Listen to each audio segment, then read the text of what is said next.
Good night. Welcome to the Who's There channel. This is where I tell you the scariest stories and tales. Please subscribe. I hope you enjoy the video. The Delivery Driver and the House of Horror. I'm here to tell you something that happened to me a few weeks ago that really shook me up. My name is Javier. I'm a delivery driver in a rural area near Guadalajara, and I spend my days riding my motorcycle on dirt roads.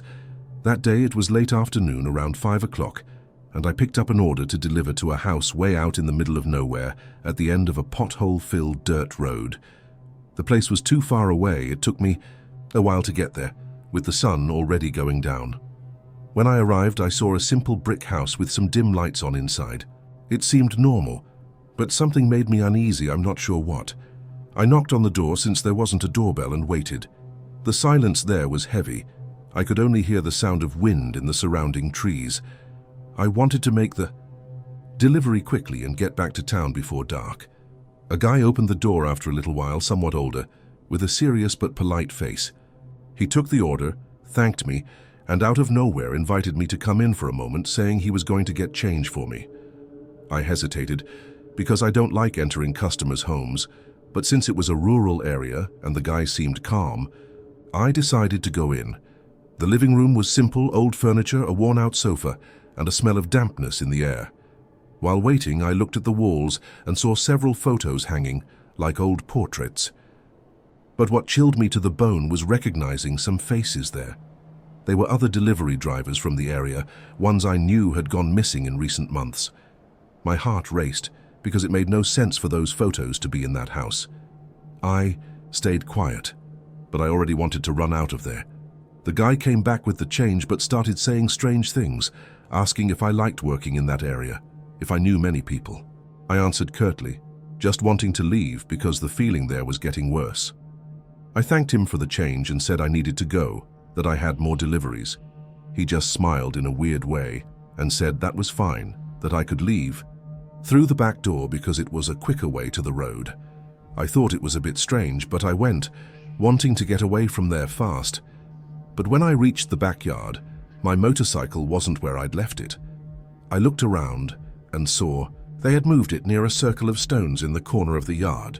That gave me a tight feeling in my chest, because there was no reason to mess with my motorcycle. I went to my bike, trying not to show I was nervous, but I was looking around the whole time. The stone circle seemed arranged deliberately, with some markings on the ground around it. I don't know what it was, but I didn't like it at all. The guy was at the back door just watching me, not saying anything. I grabbed my motorcycle key, got on and started it up. But the engine took a while to catch, which made me even more tense. Finally, the motorcycle started, and I left there as fast as I could, without looking back. I just wanted to put distance between me and that house. My heart was racing and my mind was going a mile a minute with those photos on the wall.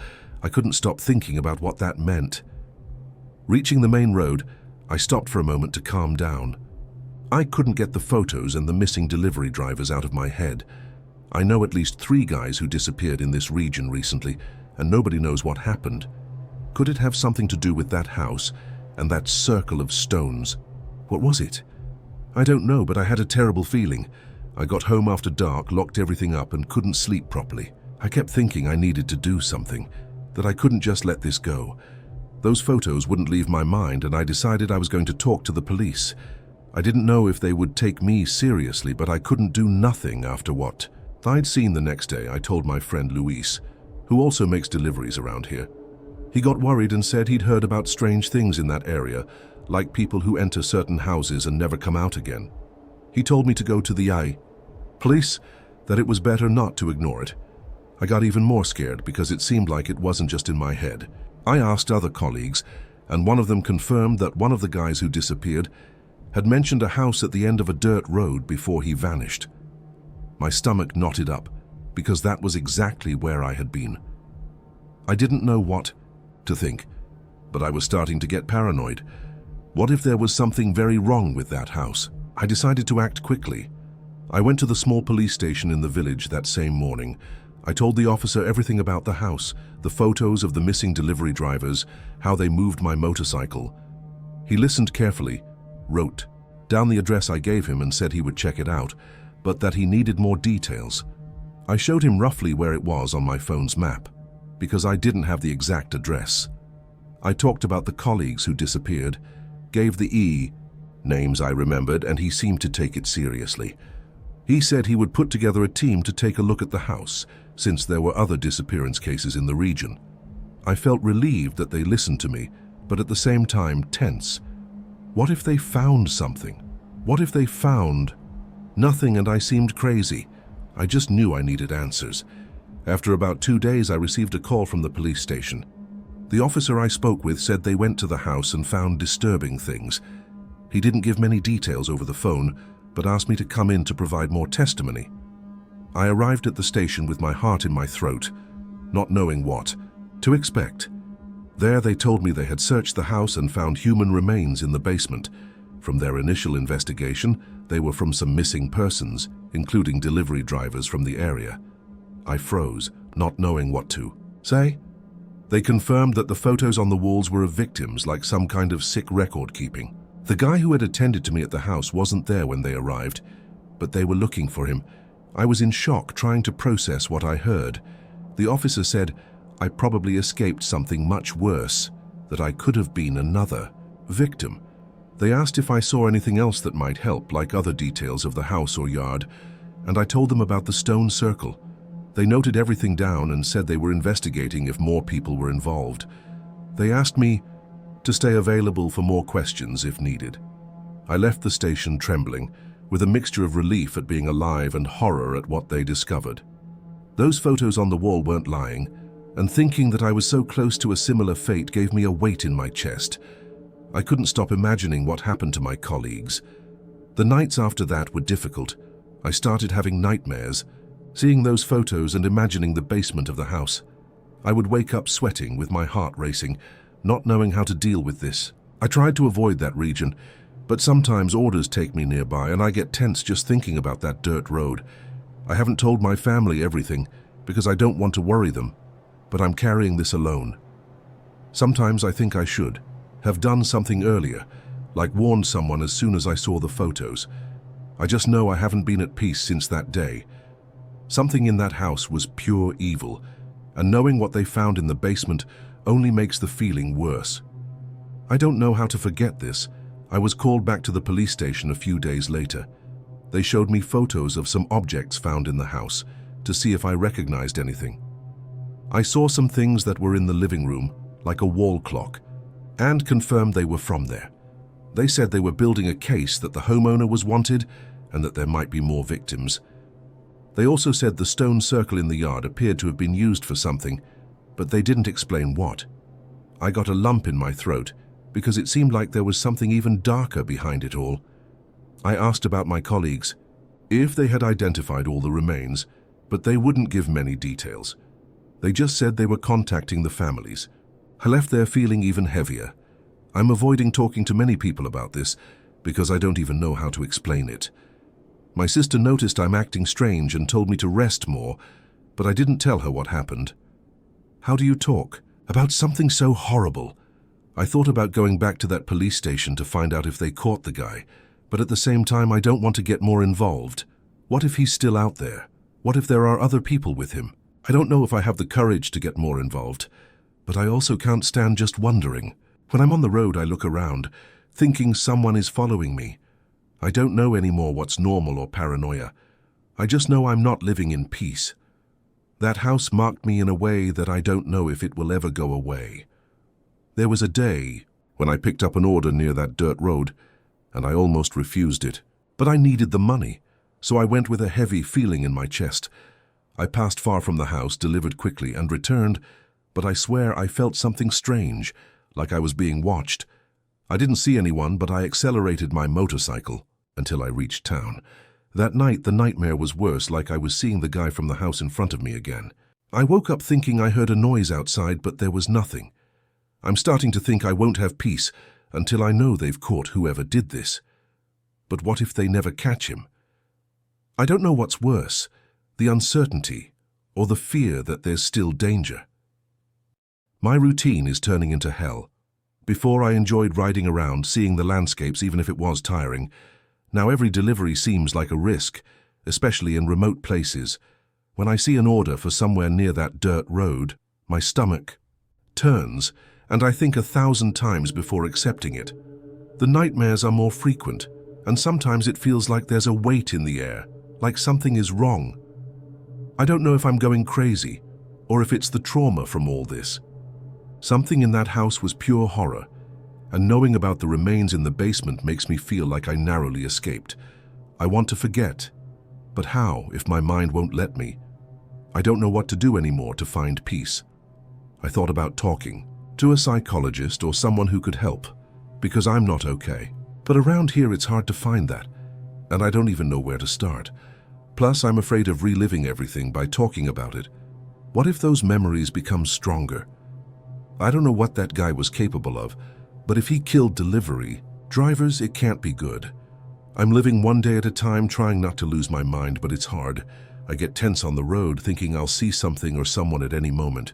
The nightmares remind me every day of what I saw. I want to believe it will get better, but I don't know if it will.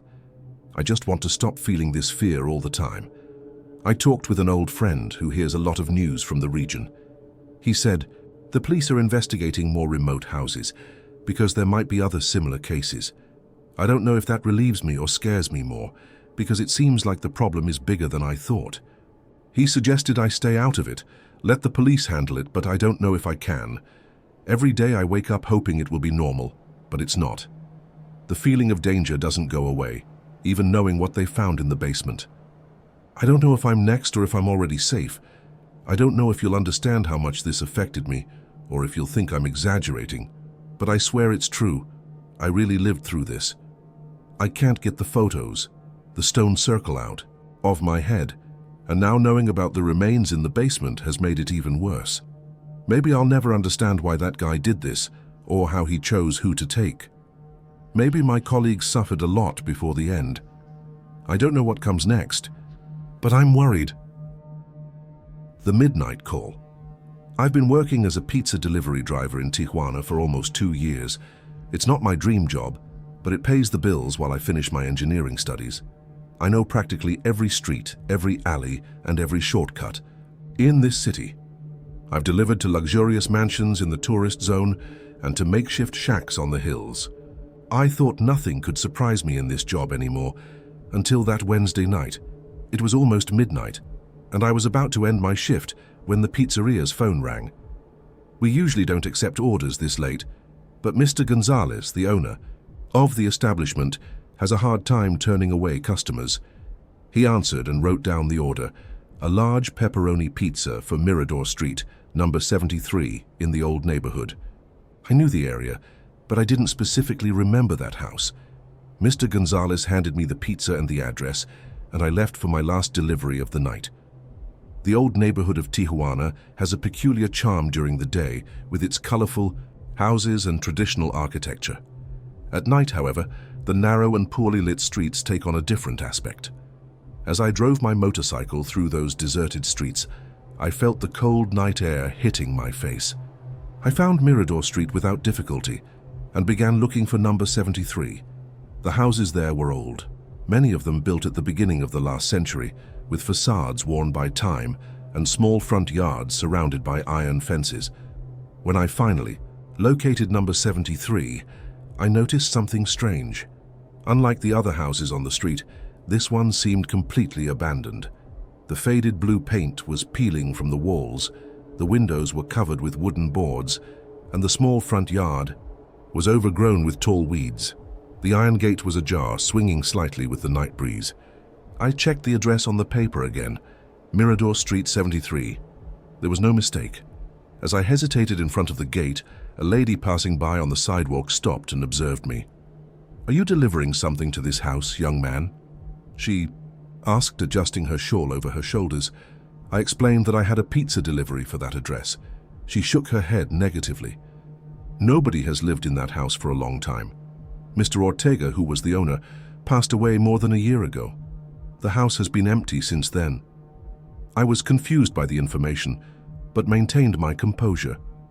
I thanked her for the information and said there was probably some mistake with the address. I was about to call the pizzeria when I noticed a faint light coming from one of the side windows of the house. where one of the boards seemed to have been removed. Maybe someone was occupying the house illegally. It wouldn't be the first time. I delivered to homeless people who found temporary shelter in abandoned houses. I decided to check, after all. Someone had placed the order and given this specific address. I pushed the rusty gate and walked along the path of broken stones to the front door. The wood of the door was cracked and worn, as if it had faced decades of sun and rain without any maintenance. There was no doorbell, so I knocked 3 times. I waited a few seconds, but there was no response. I knocked again, harder this time. Silence. I was about to give up when I heard a voice from inside.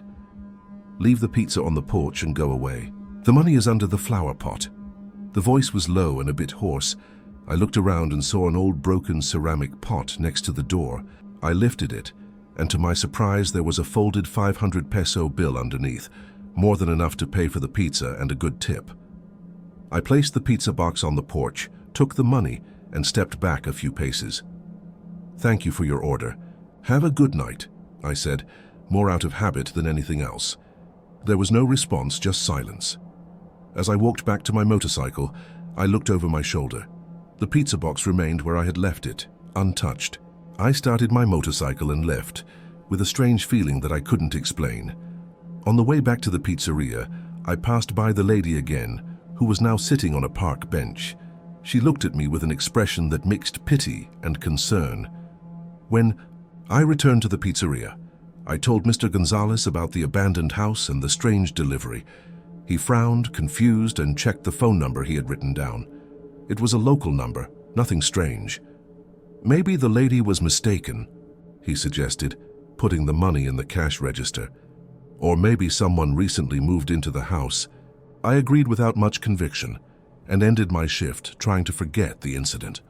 The following night, I was again closing the pizzeria when the phone rang, exactly at midnight. Mr. Gonzalez answered, and after a few seconds, his expression changed. He hung up the phone carefully. It was the same number as yesterday, he said, ordering the same pizza for the same address. Something in his expression told me there was more. "What is it?" I asked. He hesitated before answering. The voice was strange, very low, almost a whisper. We decided not to accept the order. We finished closing the pizzeria and left, each to our own home, but curiosity began to eat at me. The next day, during my lunch break, I decided to pass by Mirador Street again. In the daylight, the house looked even more deteriorated and abandoned. There was no sign that anyone had been there recently. The pizza box I had left the night before was still there, untouched, now wet from the light rain that had fallen during the early morning. I found a neighbor sweeping the sidewalk in front of the house next door and asked about the abandoned house. "Ah, old Ortega's house," he said, leaning on his broom. "Sad story. He was a lonely man, had no family. He died alone in there, and they only found the body weeks later when neighbors noticed the bad smell." He paused. "The curious thing is that he was a fan of pizza. He always ordered the same one, pepperoni, every Wednesday. It was the only time of the week that anyone saw him interacting with other people." I found that interesting.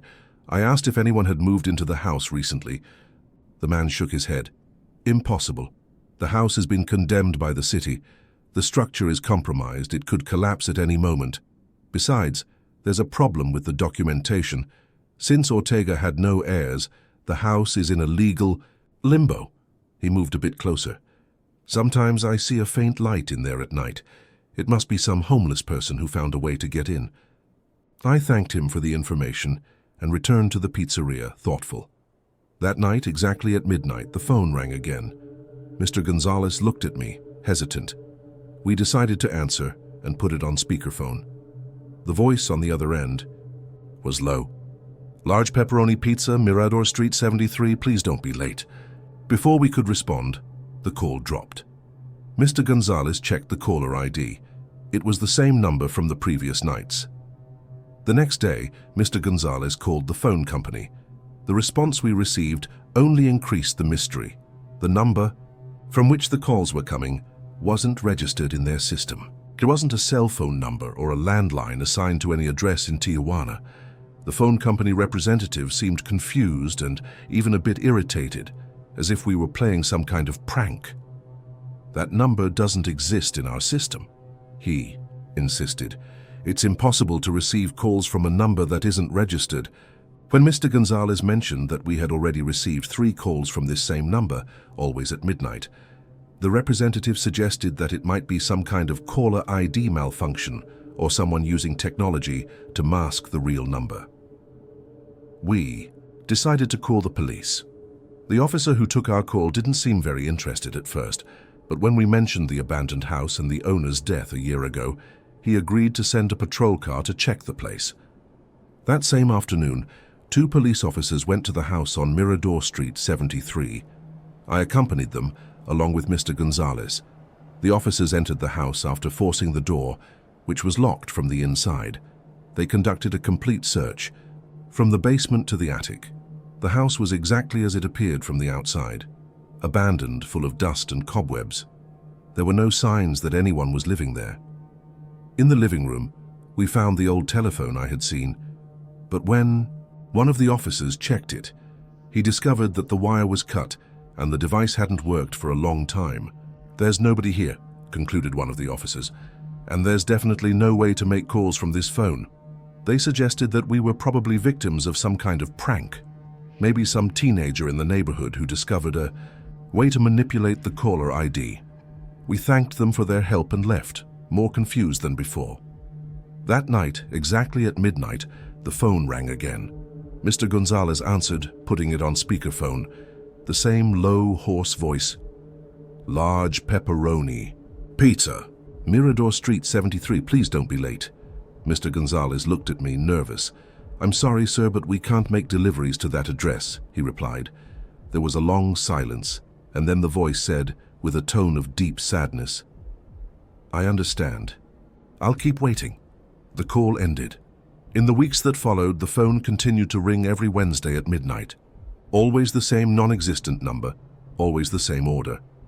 Mr. Gonzalez tried to explain several times that we couldn't deliver, but the voice always responded the same way. "I understand. I'll keep waiting." We tried ignoring the calls, letting the phone ring without answering, but that only made it ring longer, sometimes for almost an hour, until someone finally answered. We tried blocking the number, but the calls kept coming through. It was as if the phone system simply didn't recognize the block. We even hired a technician to check our phone line, thinking that maybe there was a problem with the system. The technician ran all possible tests and found nothing wrong. "Your line is working perfectly," he assured us. When we mentioned the mysterious calls, he shrugged. "Maybe it's some kind of interference, or someone with sophisticated equipment to bypass the system." A few months later, Mr. Gonzalez decided to change the pizzeria's phone number. It was a complicated process, since the establishment had been using the same number for more than 15 years, and many regular customers would have to be notified of the change. But he was determined to end those disturbing calls. For 2 weeks, we didn't receive any calls at midnight. We thought we had finally solved the problem. But on the 3rd, Wednesday after the change, exactly at midnight, the phone rang. Mr. Gonzalez answered, his hand trembling slightly. The same voice, the same order. "Large pepperoni pizza, Mirador Street 73, please don't be late." It was at that moment that Mr. Gonzalez gave up. He simply accepted that, for some reason we couldn't understand, the pizzeria would continue to receive those calls. Every Wednesday at midnight, the phone rings. We answer, listen to the order, politely explain that we can't deliver, and hang up. It's part of our routine now. Sometimes, when I pass by Mirador Street, I slow down as I approach number 73. The house is still there, abandoned, with its windows covered by boards and the yard overgrown with weeds. I never saw light coming from inside again, nor did I go back in. But I can't shake the feeling that someone is there, looking through the cracks in the boards, waiting for a pizza that will never arrive. Some of the newer delivery drivers have heard rumors about the mysterious calls and have made up horror stories about the house and its former resident. They've transformed Mr. Ortega into some kind of monster or vengeful ghost. But I know that the truth is much simpler and, in a way, much sadder. It's just the story of a lonely man who died waiting for a small comfort that never came, and who, for some reason I can't explain, continues to wait. My encounter with the twins who didn't exist. Hi, how are you? I'm Andre Galvan, a hamburger delivery driver here in Mexico, and I want to tell you about something strange that happened to me a few weeks ago.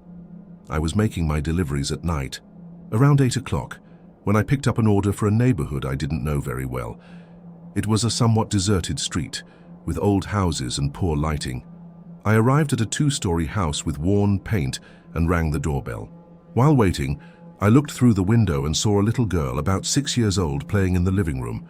She was with 2 identical boys, twins, wearing the same clothes and with short hair, sitting on the floor with wooden blocks. They weren't talking or laughing, just moving in a somewhat mechanical way. They looked at me for a second, and I swear their eyes gave me a bad, cold feeling. I felt uncomfortable, but I thought it was just fatigue from work. A woman, probably. The girl's mother opened the door looking tired but polite. I delivered the hamburgers, collected the payment, and thanked her as usual. I couldn't hold my curiosity and asked, "Ma'am, do your sons always play so quietly?" I saw them with the girl through the window. She looked at me confused and replied with a smile, "Oh no, my daughter is the only child I have. She plays alone, says she has imaginary friends. It's normal at this age." I was speechless. Imaginary friends? I saw 2 boys there, clear as day. I felt a knot in my stomach, but I just nodded and said goodbye quickly. I looked back at the window as I walked to my motorcycle, and the girl was alone with no sign of the twins. My heart raced. I got on my motorcycle and left there as fast as I could. When I got home, I couldn't get it out of my head. What do you mean, imaginary friends? I saw those boys. I even remembered the color of their shirts, dark blue. They seemed real, not an illusion or shadow. The way they looked at me, so cold, as if they didn't want me to be there, left me uneasy. I tried to sleep, but I couldn't. I stayed up late watching videos on my phone. I didn't tell anyone at work because I know they'd think I'm crazy. But that image wouldn't leave my mind. Just thinking about those eyes, I felt something wrong, like a warning. It wasn't exactly fear, but a feeling that I shouldn't get involved. The next day, I went back to making deliveries, but that house was still in my thoughts. I started to be more attentive at night, looking at the windows of houses before ringing the doorbell. I talked to a colleague without many details, just to know if he had delivered in that neighborhood. He said yes, that some houses have a reputation for being weird, but he never saw anything. That didn't calm me much, to be honest. I thought about researching the house online, but gave up. Why get into this? What I saw was enough. I just wanted to continue my routine without thinking too much about those twins. But it was hard to ignore the feeling that something was out of place. I spent a few days trying not to care, but sometimes I felt watched while working at night. I would stop my motorcycle to check, but there was never anything there. Just my paranoia. My friends said I was stressed, needing rest, and maybe they were right. But I know what I saw, and it wasn't just fatigue. Those boys weren't normal, and I don't think they were just the girl's imagination. There was something wrong with them that I can't explain, but I felt it at the time. I don't want to go back to that street at all. I prefer to take longer routes with my motorcycle than to risk it. I just hope I don't have any more surprises like this at work. I thought about saying something to that woman, but what would I say? That I saw 2 boys who don't exist in her house. She would think I'm crazy. Besides, she seemed calm, as if she didn't notice anything strange about her daughter. Maybe it's better to leave it alone, not to get involved in what I don't understand. But I keep thinking about the girl, if she's okay or if those friends are still around. I don't know if what I saw was real, but it marked me in a way that doesn't go away easily. Every night delivery now makes me more alert. I don't want to see something like that again. I just want to work in peace, without these memories. I told this to my mother, without going into details, just said I saw something weird on a delivery. She told me not to mess with things I don't understand, that some houses have stories. I'm not superstitious, but that stayed in my head. What if there's something in that house that I don't know about? My mother suggested that I pray before going to work, but I didn't. Still, her words gave me a little peace. Even so, the image of those twins won't leave my head. I don't know if I'll be able to forget this so easily. Only time will tell if this will pass. Sometimes I think about changing my route, asking my boss to send me to other areas. But I don't want him to think I'm being lazy. And changing isn't that simple. Every time I pass near that neighborhood, my heart races, and I quicken my pace. I haven't seen the house again, thank God, but just thinking about it makes me nervous. I feel like something could follow me, although I know it's just in my head. I try to avoid that area when I can, even if I have to ride further. I don't want to take chances if there is something there. I just want to continue my life without more scares. That night was enough for me. I don't know what to think about all this, or if I even want an explanation. Sometimes I think it's better to leave it as a mystery and that's it. But there are times when I wish I understood why I saw that and what it meant. Was it something supernatural or just my mind playing tricks on me? I have no idea, and that bothers me. Talking about this helps a little to get it out, but I don't think anyone has an answer for me. Maybe it's something I have to carry alone.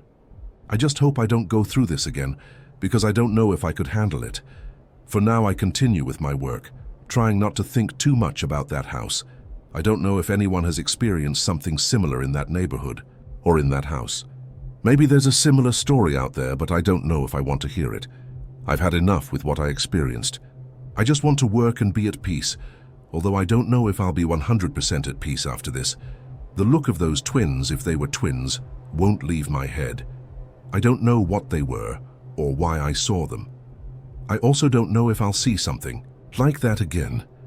I just know I never want to go back to that street, and with that I think I'll end this story, at least for now.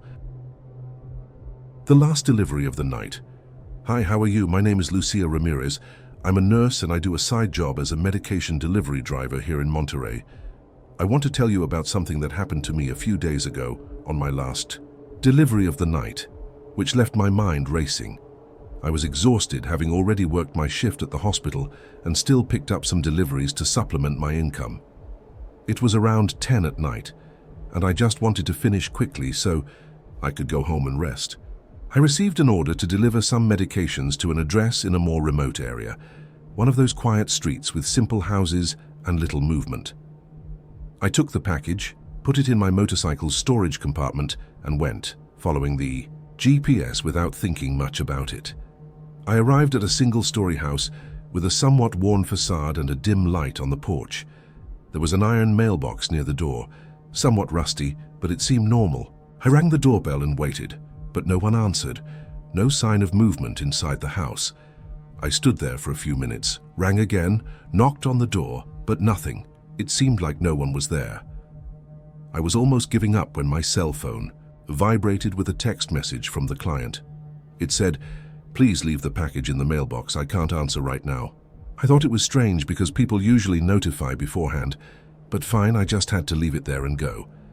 I confirmed the delivery in the app, took the package from my motorcycle's compartment, and approached the mailbox. It was one of those old ones with a small metal lid that you lift to put things inside. I lifted the lid, placed the package carefully, and as I was letting go, I felt something cold touch my wrist. A hand, pale and thin, came out from inside the mailbox and grabbed my arm tightly. My heart stopped for a second and I jerked back, screaming without even thinking. I managed to break free but fell sitting on the ground, panting, looking at the mailbox. There was nothing there. The lid was closed as if I had never opened it. My arm still felt cold where the hand had touched me, and I was trembling, not understanding what had just happened. I looked around. The street was empty, just the sound of some dogs barking in the distance. I thought maybe it was my imagination that I was too tired, but that feeling of being grabbed was too real. I took my cell phone with trembling hands to call the client, but the number didn't answer. It just went to voicemail. I didn't know what to do, whether to go into the house or leave. I knocked on the door again, harder, almost desperately, but no one opened. My instinct told me to get out of there as fast as possible, and that's what I did. I got on my motorcycle, accelerated, and didn't look back. I just wanted to get home and forget about it. Arriving at my apartment, I locked the door and sat on the couch, still with my heart racing. I took off my jacket and looked at my wrist. There was no mark, but it seemed like I could still feel that cold touch. I tried to convince myself it was just fatigue, that maybe I had caught my hand on something in the mailbox. But I knew that wasn't it. I saw that hand, pale as if it had no blood, with thin, bony fingers. I kept going over everything in my head, trying to find a logical explanation, but couldn't find one. I took a hot shower to relax, but it didn't help much. Every hour I thought I heard a noise at the door. I couldn't sleep properly that night, kept waking up every hour. The next day I decided not to tell anyone at work, neither at the hospital nor about the deliveries. I knew they would think I was making it up or that it was stress, but it wouldn't leave my head. It was as if it had been imprinted on me. The following days I returned to my routine, but avoided going near that neighborhood. Every time I picked up a night delivery, I was on edge, looking at everything twice before approaching houses. I talked to a colleague from the hospital about what happened, without giving many details, just said I felt something weird on a delivery. She laughed and said I needed to rest, that I was working too much. Maybe she was right, but I knew it wasn't just fatigue, it was something I experienced, something I didn't understand. I thought about calling the client again, just to confirm everything was okay, but gave up. I didn't want to get involved in something that wasn't my business. Still, the image of that hand wouldn't leave me. I kept wondering whose it was or what it wanted with me. I had no answer, and that kept me restless all the time. A few days later, I was watching the news on TV while having breakfast, and a story made me stop everything. They were talking about a man who had died alone in a house in that same neighborhood where I made the delivery. He was a terminal patient who lived in isolation with no family nearby. His body was found near the house's mailbox, as if he had tried to grab something before falling. My stomach churned immediately. I almost dropped my coffee cup. It was the same house, I was sure, by the way they described the place. The reporter said he died the same night I was there, according to the police estimate. I couldn't believe it. How could he be dead? And I felt a hand grabbing me. I stared at the TV without blinking, trying to process it. Was it him trying to get the medications I left? After that news, I couldn't think of anything else. At the hospital, while attending to patients, my mind kept going back to that night, to the mailbox, to the pale hand. I tried to talk to a friend in the police without telling everything, just to know more about the case. He said it was just a natural death, that the man was already very sick and probably tried to go out to get something. There was nothing suspicious, according to him, just a sad death of someone alone. But that didn't calm me down, because it didn't explain what I felt. How could a man in that condition have the strength to grab me like that? Or was it not him? My head was spinning, and I didn't know who or what to believe. I just knew I never wanted to go back to that street again. I'd rather take twice the route than risk passing by there. At my delivery job, I started being more selective with night orders. When I see an address I don't know, I get tense, and if it's in that neighborhood, I refuse it right away. My boss complained, said I can't choose like that, but I made up an excuse about safety. I don't want to tell the truth because I know he won't believe it. Still, every time I pick up a package, I look carefully before approaching any mailbox or door. It's like I'm expecting something to happen again. My colleagues notice that I'm quieter, but I just say I'm tired. I don't want to involve anyone in this. It's something I prefer to keep to myself, but honestly, I don't know if I can forget so easily. That feeling of being grabbed still seems alive in me. Sometimes I wonder if I should have done something different that night. Maybe I should have insisted more, knocked on the door until someone answered or called for help. But at the time, I just thought about protecting myself, getting out of there as fast as possible. I didn't know there was someone dying in that house. If I had known, maybe I would have tried to help as a nurse. Or maybe not, because what I felt wasn't normal, it didn't seem human. I wonder if that hand was really the man's, or if there was something else in that house. I don't usually believe in supernatural things, but what I experienced has no logical explanation for me. I told this to a close friend, but she just told me to pray and let it go. I don't know if that helps, but her words stayed in my head. I just want this to pass soon. I can't stand thinking about it anymore. One night I dreamed about that house, and it was very strange. I was in front of the mailbox, opening the lid, and I saw that hand again, but this time it didn't grab me. It just pointed inside the house. I woke up sweating with my heart racing and didn't sleep anymore. I don't put much stock in dreams, but this one left me nervous all day. Is my mind trying to tell me something, Or is it just the trauma from that night? I don't know, and I prefer not to think too much about it. I just want time to take this memory away, but it seems it won't be so easy. Every noise at night makes me alert, as if something is going to happen. I try to convince myself it was just a scare, but deep down I know it was more than that. I still feel that cold touch on my wrist, even though there's no mark. I talked to my mother about this, without telling everything, just said I got scared on a delivery. She advised me not to work so late, that the night is dangerous and that I already do a lot at the hospital. I'm not one to follow advice like that, but this time I seriously thought about reducing night deliveries. It's not just for safety, it's because of this uneasiness that won't leave me. My mother also told me to pray before going out, that it protects you. I'm not very religious, but I even said a little prayer the other day, just to be safe. I don't know if it helped, but it gave me a little peace.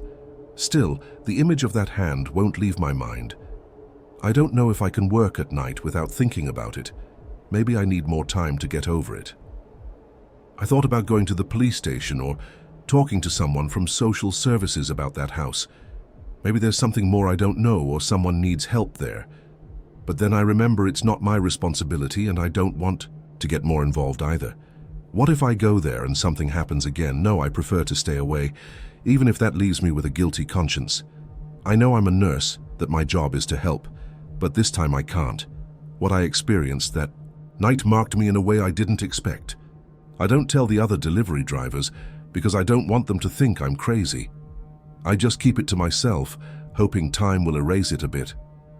But for now, it's still very present, as if it happened yesterday. Every time I pass a mailbox now, I feel a tightness in my chest. It doesn't matter if it's day or night, just seeing one of those old metal ones reminds me of that hand.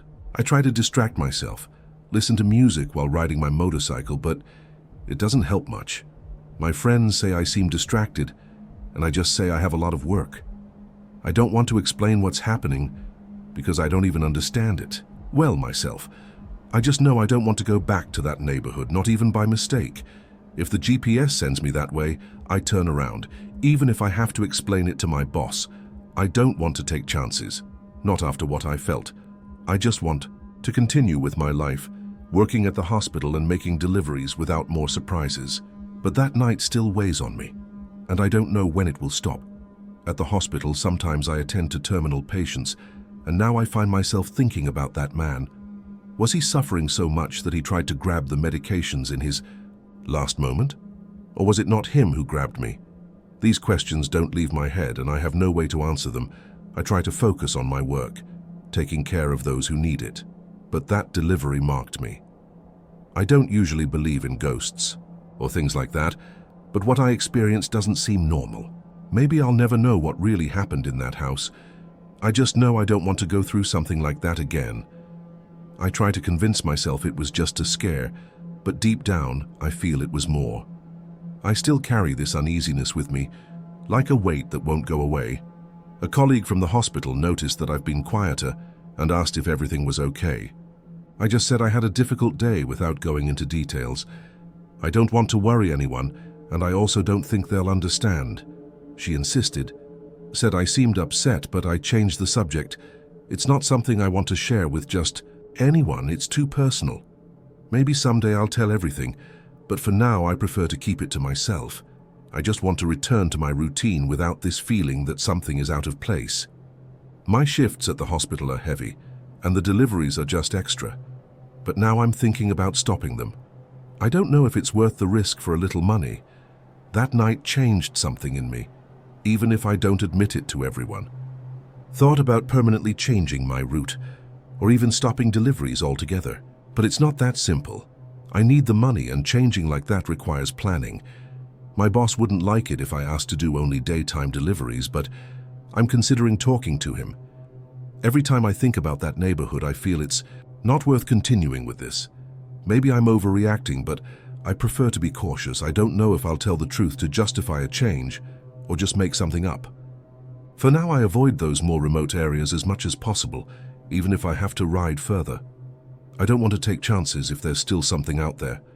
I just want my peace back, without more memories of that night. The visitors in the hallway. I'm Carlos Mendoza, a delivery app driver in Mexico City, and I want to tell you about something weird that happened to me a few days ago.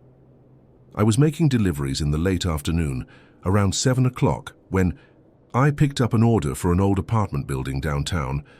I arrived at the building, went up to the 3rd floor, and stepped out into a long hallway with a dim light flickering on the ceiling. While waiting in front of the customer's door with the food in my hand, I noticed something strange. At the end of the hallway, there were 2 identical old men, standing still, staring at me intently. They wore simple clothes, somewhat out of fashion, and didn't move, just looked at me with serious faces. I felt uncomfortable but thought they were just curious neighbors. I rang the doorbell, trying to ignore them, but I could feel those heavy stares on me. I wanted the customer to open the door quickly so I could leave. A young guy, about 30 years old, opened the door looking anxious for his order. I delivered the food, got the payment through the app, and asked, "Hey, are those 2 old men in?" "The hallway your neighbors?" He looked confused, asked who I was talking about, and when I pointed, the hallway was empty, with no one there. I felt a chill but played it off, saying maybe I was mistaken. He gave a nervous laugh and said, "You're not the first to see things here. Several neighbors have already reported 2 old men in the hallway, but I live alone." Then he lowered his voice. "They say some old people died in a fire in this hallway 30 years ago." My heart raced, but I didn't want to know more. I thanked him and said goodbye quickly. I went down in the elevator, wanting to get away from that place as soon as possible. Reaching the street, I got on my motorcycle and left without looking back, my head spinning. Fire? Old men who died 30 years ago? How did I see 2 identical guys staring at me? I tried to convince myself it was my imagination, that I was tired, but I knew that wasn't it. I saw them clearly, the clothes, the faces, those eyes fixed on me. I got home and couldn't sleep properly, kept remembering that look. I didn't tell anyone at the time because I knew they would laugh at me. But it wouldn't leave my mind. It seemed like I could still feel them watching me. I just wanted to forget, but it was impossible that night. The next day I went back to making deliveries, but got tense every time I entered an old building. I asked a colleague if he had ever delivered to that address without telling him what I saw. He said yes, that the place gave off a strange vibe, but he never saw anything. I thought about researching the fire, but gave up. I didn't want to get into that. I continued my shift, trying to ignore it, but every hallway made me alert. I didn't want another surprise like that one. I just wanted to do my job and put this behind me. But the image of those old men wouldn't leave me. It was like a weight I didn't know how to remove. A few days later, I talked to a delivery friend and mentioned the building without details. He laughed, said the city is full of legends about haunted places, but he didn't seem to take it seriously. I'm not one to believe in ghosts, but what I saw had no logical explanation. The customer said other neighbors had already seen the old men, so it wasn't just me. That made me more uneasy than relieved.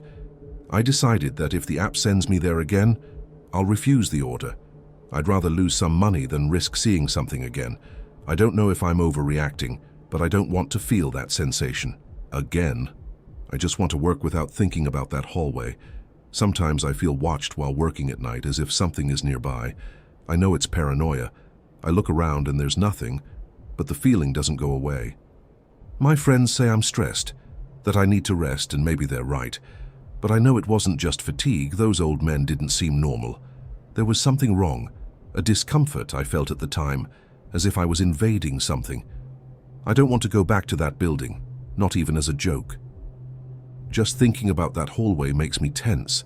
I'd rather take longer routes than risk passing by there. I hope I don't have more experiences like this. I told this to my sister while we were having dinner, but without going into details. I just said I saw something weird on a delivery, and she told me not to work so late. She also mentioned that there are places in the city with old stories, better not to mess with them. I'm not superstitious, but that stayed in my head. What if that hallway has something I don't know about? I don't think I want to find out. I just want to continue with my work without problems. But the image of them, so identical, so serious, is still in my mind. Maybe time will help erase this, but for now it's very fresh. I thought about changing zones in the app, working only in areas I know, but it's not simple. The system sends random orders, and refusing too many can hurt me. Every time I pass near that neighborhood, I speed up to not stay around. I haven't looked at the building again, but just thinking about it makes me nervous. I feel like something could follow me, although I know it's just in my head. The nighttime meeting. Hi, how are you? My name is Daniel Ortiz. I'm a delivery driver here in Lima, and I want to share something really disturbing that happened to me a few days ago. I was on my night shift around 11 o'clock when I picked up an order for a suburban house in a quiet neighborhood, one of those with narrow streets and yellowish lights. It was an ordinary one-story residence with a small front garden and a low fence. I arrived, parked my motorcycle, and grabbed the package, but as I approached the door, I heard something strange coming from inside. They were laughs, but not normal ones, kind of distorted, as if they were muffled or forced. I stood still for a second, feeling a chill, but thought it might just be a party or something. Before ringing the doorbell, I glanced through the side window, just out of curiosity, and what I saw made me freeze. Inside the house, in the living room, there was a group of people sitting in a circle, all wearing white medical masks covering their faces. In the center, on a low table, there were photographs scattered around, but I couldn't see who they were of. They weren't talking, just laughing softly from time to time in that weird way I'd heard before. I felt a tightness in my chest, as if I was seeing something I shouldn't. I quickly moved away from the window, afraid of being noticed, and rang the doorbell, trying to appear normal. My heart was racing, but I needed to deliver the order and leave as soon as possible. I waited a few seconds, which seemed like hours, until I heard footsteps approaching the door. I tried to convince myself it was just some kind of meeting, maybe something cultural I didn't understand, but that scene didn't seem right. There was something wrong there. The door opened, and a man in his 40s without a mask appeared with a polite smile. I delivered the package, got the payment through the app, but while he was signing on my phone, I noticed something in his hand. It was a photograph, identical to one I had lost months ago, which I kept in my wallet. It was an old photo of me, with my mother, taken at a park here in Lima. I felt a lump in my throat but didn't say anything, just stared for a second. He put the photo in his pocket, as if it was nothing, and thanked me for the delivery. I was speechless, just nodded, and went back to my motorcycle, feeling my body go cold. How did he have that photo? I had looked for it for months, and now it's with a stranger. I left quickly without looking back, wanting to get as far away from that house as possible. That night, I got home and locked everything up, still with my mind racing. How did that guy have my photo? Was it a coincidence, or did someone take it from my wallet without me noticing? I went through my things just to confirm, and of course, the photo wasn't there. I tried to calm myself, thinking that maybe it was a copy or I was mistaken, but deep down I knew it was the same one. Even the folded corner was identical. I didn't sleep well, kept hearing noises on the street, thinking someone was nearby. I didn't tell anyone at the time because I didn't even know where to begin.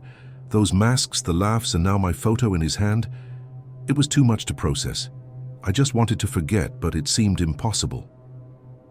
The next day, I went back to making deliveries, but got tense every time I picked up a night order. I avoided going near that neighborhood, even if the app suggested the shortest route. I tried to talk to a coworker about this, without giving details, just asked if he had ever delivered to that area. He said yes, that some houses have a reputation for being weird, but he never saw anything. That didn't reassure me, it only increased my paranoia. I thought about calling the customer, asking about the photo, but gave up. What if he said something I didn't want to hear? I preferred to leave it alone, even though the doubt was eating at me. I just wanted to continue my work without thinking about it, but it was difficult. That image of the meeting kept coming back to my mind. A few days later, I started receiving messages from unknown numbers on my phone. They were short texts, but with intimate details of my life, things only I should know. One said, "Do you still go to the park with your mother?" Another mentioned a place I frequent on Sundays. My stomach turned immediately. I almost dropped the phone. How did someone know this? Was it the delivery guy or someone from that meeting? I didn't respond, just blocked the numbers, but others kept appearing. I started feeling watched, looking over my shoulder all the time. I didn't tell my family because I didn't want to worry them, but the feeling that someone was keeping an eye on me wouldn't go away. I thought about going to the police, reporting the messages as harassment or something. But what would I say? That I saw a weird meeting and the guy had my photo. I had no proof, and they would probably think it was nonsense. I kept screenshots of the messages just for safety, but didn't do anything beyond that. I started changing my routine, avoiding places mentioned in the texts. I tried to convince myself it was just a bad joke, but it didn't seem like it. Those messages were too personal, as if someone really knew me. Every time my phone vibrated, I was afraid to open it and see something new. I didn't know where this was coming from, but I suspected it had to do with that house. I just wanted it to stop by any means. I told this to a close friend one night when we were talking at home. I didn't give all the details, just said I received strange messages after a delivery. He told me to change my number or even my phone to get rid of this. He also mentioned that Lima has some weird groups that sometimes mess with other people's lives. I don't know if I believe that, but his words stuck in my head. Changing numbers wasn't so simple, and I needed my phone for work. Still, I started thinking about the idea, even if just for peace of mind. But the image of that man with my photo wouldn't leave me. Was he behind all this? Sometimes I catch myself looking at people on the street, thinking someone might be from that meeting. I don't know if it's paranoia, but every strange face puts me on alert. I started avoiding night deliveries when possible, asking for earlier routes on the app.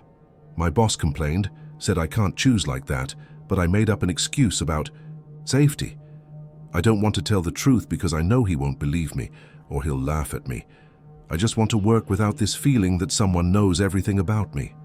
I try to distract myself with other things, but each new message pulls me back to that fear. I don't know how this started, but I feel it's connected to that house. I just hope it doesn't get worse. One night I dreamed about that meeting and it was scary. I was in the room sitting with those masked people, and they were passing my photo from hand to hand, laughing softly. I woke up sweating, with my heart racing, and couldn't sleep anymore. I don't put much stock in dreams, but this one left me nervous all day. Is my mind trying to warn me about something, or is it just stress? I don't know, and I prefer not to think too much about it. I just want these messages to stop, and to be able to forget that delivery. But it doesn't seem like it will be that easy. Every time I pick up my phone, I expect the worst, and that's wearing me down. I don't know how long I can take this. I thought about going back to that house, knocking on the door and confronting the guy about the photo. But I quickly gave up, because what if he's dangerous or part of something bigger? I don't want to get into trouble, I just want my life back. I started carrying a pocket knife in my backpack, just as a precaution, in case something happens, while I'm working. My friends notice I'm quieter, but I change the subject, saying it's fatigue. I don't want to worry anyone, and I also don't think they would understand. That delivery changed something in me, even if I try to ignore it. I feel like a part of my privacy has been ripped away. I don't know how to get that back or if it's possible. At work, I try my best to avoid talking about what's happening, but it's hard to hide the tension. Every time I pick up a delivery in an unfamiliar area, I wonder if it will be another house, like that one. I try to focus on the routine, on the motorcycle, on the streets of Lima, but the messages don't leave me in peace. I block one number, another appears, always with something new, something that scares me. I don't know if someone is playing a prank or if there's a purpose behind this. I just know it started after that night, and it doesn't seem like a coincidence. I try not to read the texts, but curiosity and fear get the better of me. Each word seems like a piece of my life being exposed. I don't know what to do to stop this.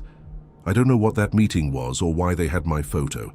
Maybe it's something I'll never understand, and maybe that's better. But the messages keep coming, with details only I should know, and that leaves me feeling groundless. I thought about deleting my number from the app or even stopping deliveries for a while, but I need the money. I try to continue as if nothing is happening, but each day is harder.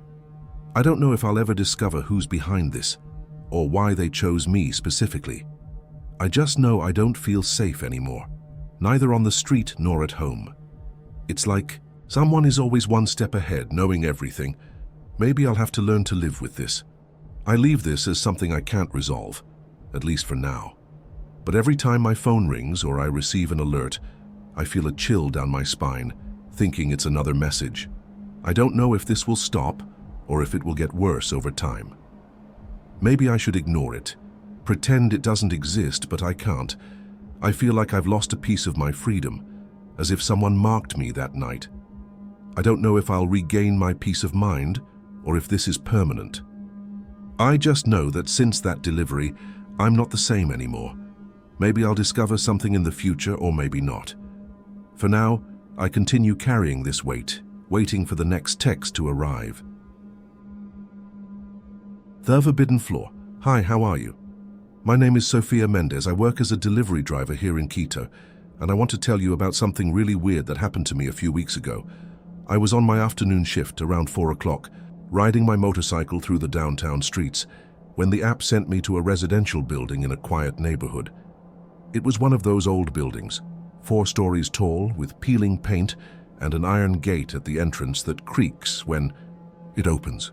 I arrived, parked on the cracked sidewalk, grabbed the package from my thermal backpack and took the elevator, which was making a strange noise, up to the 2nd floor. I delivered the order to the indicated apartment, a bag of food from a nearby restaurant, and the customer, a man around 60 years old, took everything with a tired smile. Before I left, he stopped me and asked, "Could you drop this envelope off at apartment 512? It's important and my legs can't handle the climb." I was confused because the building only had 4 floors, but he insisted it was there. I took the envelope, feeling a bit awkward, thinking it might be a mistake or something I wasn't understanding. I went back to the elevator, pressing the button for the lobby, while thinking about what the man had said. Apartment 512. Was he confused, or was it some old numbering system? Arriving at the ground floor, I looked at the signs near the entrance, but they only showed up to the 4th floor, nothing beyond that. I thought about calling the customer to confirm, but my phone was almost dead, and I didn't want to waste time. I decided to take a look myself, just so I couldn't say I didn't try. I walked through the lobby, passing by the rusty mailboxes, until I noticed a side door, partially hidden behind some artificial plants, with a small sign that read, "Service Staircase." It looked like nobody had used it in years, but I opened it anyway, curious to see where it led. The staircase was narrow, with a smell of dampness and dust, and the dim light flickered as I slowly climbed up. My heart rate picked up a bit, but I thought it was just a storage area or something similar. At the top of the stairs, I came face to face with a long corridor with doors numbered starting at 500, and I froze in place. How could there be a 5th floor that wasn't on any sign? The place seemed abandoned, with stained walls and a silence that made everything feel heavier. I walked slowly, looking at the numbers on the doors until I reached 512 in the middle of the hallway. I knocked on the door, expecting someone to answer, but I heard nothing, just the echo of the knock in the empty corridor. I knocked again, a little harder, and still complete silence. Suddenly the door slightly opened by itself with a creak that made me take a step back. I looked inside, and what I saw left me breathless. It was an apartment very similar to mine. It had the same couch, the same furniture layout, and on-the-wall photos that looked like they were of me, but that I had never taken. I stood there staring, unable to believe it, feeling a chill in my stomach. I dropped the envelope on the floor at the entrance, without even thinking about it, and backed away, my body tense. I didn't see anyone in there, but it looked like the place had been used recently, as if someone had just left. I didn't want to stay there any longer, so I turned around and went down the stairs as fast as I could, without tripping on the old steps. My heart was racing, but I tried to calm myself, thinking that maybe it was just a strange coincidence. Reaching the lobby, I got on my motorcycle and left, just wanting to put distance between that building and myself. I didn't say anything to the customer or to anyone at that moment because I didn't even know how to explain it. I got home, locked the door, and sat on my bed, still with the scene in my head. How could there be an apartment similar to mine, with photos that I never took? I tried to think it was a mistake, but I couldn't convince myself. I just wanted to finish my shift and forget about this. That night, I didn't sleep well, waking up at every noise from the street, thinking about what I had seen. I tried to convince myself that it was just my imagination, or that the apartment belonged to someone with similar taste to mine. But those photos on the wall, with my face, wouldn't leave my mind. It seemed too real. I looked at the things in my apartment, comparing, and it really did seem like the same style, even the position of the TV. The next day, I didn't tell my colleagues at the delivery hub because I knew they would either make fun of me or not believe me. I took out my phone and checked my photos to see if any matched, but there was nothing similar. I kept wondering how someone could have something so personal. I didn't want to think too much about it, just keep working, but the memory was there. I tried to laugh at myself, saying it was just fatigue, but it didn't stick. That incident was affecting me more than I wanted to admit. In the days that followed, I continued with my deliveries, but I was wary every time I passed by old buildings. I tried to avoid that neighborhood when possible, requesting alternative routes on the app, but it wasn't always possible. I thought about calling the customer and asking about apartment 512, but I gave up, not wanting to get more involved. I just wanted to forget the story and move on, even if it was difficult. Every time I entered a building, I would glance at the corners, just to be safe. I didn't know why I was so affected, but it seemed like I had seen something that wasn't meant for me. I tried to focus on my routine, on deliveries, on the money I needed to make, but deep down I knew I wasn't going to erase that scene so easily. I just hoped I wouldn't have to go back there anytime soon. A week later, the app sent me back to that building, a delivery on the 3rd floor. My stomach turned just seeing the address, but there was no way to refuse without justification. I parked, took the elevator up and waited at the customer's door, trying not to think about the 5th floor. While waiting, I looked up at the windows above, unintentionally, and saw something that made me freeze. There was a woman there, in the 5th floor window, who looked identical to me, just staring at me. She wasn't smiling, wasn't moving, just looking, as if she knew who I was. I felt a chill, quickly took the payment and went down almost running. I didn't look up again, but I could feel that gaze on my back as I left. Since then, every time I go back to that building, I see her there, watching me from a distance. Talk to a colleague who delivers in the same area, without telling him everything, just to find out if he had heard anything about the building. He said it's old, that some neighbors talk about an extra floor, but he thought it was just gossip. That didn't help me. It only made me more obsessed with the story. I try to avoid that address, but the app sometimes sends me there anyway. Every time I arrive, I avoid looking at the windows, but I know she's there watching me. My colleagues notice that I get tense on those days, but I tell them it's just stress. I don't want them to think I'm making things up or going crazy. I just want to work without feeling like someone is watching me. It seems like in that building I'm never alone, and that bothers me. I thought about going up to apartment 512 again just to check, to see if it's still the same, but I quickly give up because just thinking about it makes me nervous, with sweaty hands. What if I find something I don't know how to deal with? I prefer to stay away even if it leaves me with questions. I told this to a trusted friend, but she just told me to avoid the building and pray before my shift. I'm not much of a prayer, but I took the advice because I needed something to calm me down. I try not to think about it too much, to keep busy with other things, but it doesn't work. Every delivery in that neighborhood puts me on edge. I don't know who that woman in the window is, or why she looks so much like me. I just know I don't want to meet her face to face. Not at all.